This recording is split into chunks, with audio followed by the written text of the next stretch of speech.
بسم اللہ الرحمن الرحیم۔ عنوان: پرائز بانڈ کا شرعی حکم۔ سوال یہ ہے، مفتی صاحب کیا پرائز بانڈ کا خریدنا صحیح ہے؟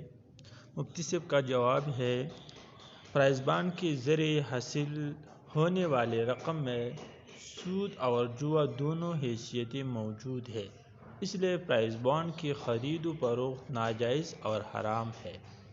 تفصیل یہ ہے کہ جو رقم خریدار نے پرائز بانڈ کی خریداری کی صورت میں دی ہے، اس رقم کی حیثیت قرض کی ہے، اور قرض دے کر اس پر اضافہ لینا سود ہے۔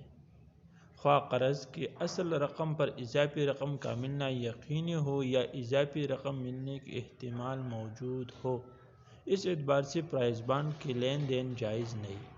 دوسری حیثیت یہ ہے کہ بہت سے لوگ مخصوص رقم دے کر پرائز بانڈ کی دستاویز حاصل کرتی ہے۔ ہر شخص کی نیت یہی ہوتی ہے کہ قراندازی کے ذریعے میرا نام نکلے اور انعامی رقم حاصل کر سکوں۔ چند افراد کی کسی مالیاتی اسکیم میں اس طور پر رقم لگانا کہ کسی ایک کو یا چند مخصوص افراد کو اضافی رقم ملے اور باقی افراد اضافی رقم سے محروم رہیں، یہ جوئے کی ایک صورت ہے۔ اس حیثیت سے بھی پرائز بانڈ کا لین دین ناجائز ہے، لہذا پرائز بانڈ سے حاصل ہونے والی انعامی رقم سود اور جوے پر مشتمل ہونے کی بنا پر حرام ہے۔ یہ چند دلائل ہیں، آپ دیکھیے۔